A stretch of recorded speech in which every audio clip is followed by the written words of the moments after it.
আপনারা জানেন যে আগামীকাল ঢাকা বিশ্ববিদ্যালয়ের কেন্দ্রীয় ছাত্র সংসদ নির্বাচন যেটি ডাকসু সেটি অনুষ্ঠিত হচ্ছে।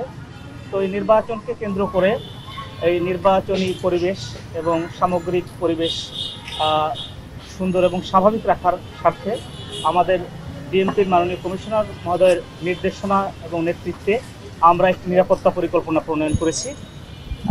সেটি আজকে ভোর 6টা থেকে আমাদের সেই নিরাপত্তা পরিকল্পনা অনুযায়ী আমাদের ডিপ্লয়মেন্ট শুরু হয়ে গেছে ইতিমধ্যে।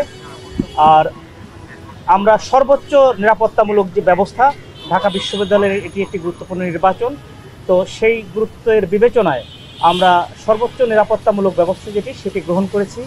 আমরা আশা করছি আমাদের পুলিশ এবং ঢাকা বিশ্ববিদ্যালয়ের যে প্রক্টোরিয়াল বডি আছে এদের সামগ্রিক এবং আপনাদের সার্বিক সহযোগিতায় আসন্ন যে নির্বাচন সেটি শান্তিপূর্ণ এবং নির্বিঘ্ন পরিবেশে অনুষ্ঠিত হবে।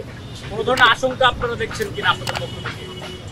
আমরা এখনো তেমন কোনো আশঙ্কা আমরা লক্ষ্য করছি না, তবে আমাদের নিরাপত্তামূলক ব্যবস্থা যেটি আমরা সব কিছু মাথায় রেখে আমাদের নিরাপত্তা পরিকল্পনা করতে হয়, তো আমরা সেটি সব কিছুকে মাথায় রেখেই আমাদের নিরাপত্তা পরিকল্পনা আমরা সাজিয়েছি।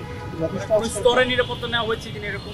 আমরা একেবারে আপনার এই পুরা বিশ্ববিদ্যালয় কেন্দ্রিক যে নিরাপত্তা নিশ্চিত করার জন্য আমরা সর্বোচ্চ আপনাদেরকে বলেছি, সর্বোচ্চ পর্যায়ের যে নিরাপত্তা সেটি নিয়েছি।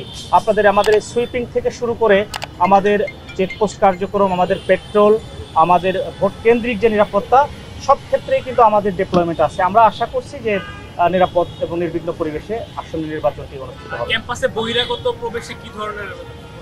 ক্যাম্পাসে বহিরাগত প্রবেশের ক্ষেত্রে আমাদের বিশ্ববিদ্যালয় প্রশাসন যে নির্দেশনা দিয়েছেন ওনাদেরকে আমরা সহযোগিতা করব, যাতে করে বিশ্ববিদ্যালয়ে বিধি বহির্ভূত যে সকল লোকজন আছেন যাদের প্রবেশ করার এখতিয়ার নেই তারা প্রবেশ করতে পারবেন না।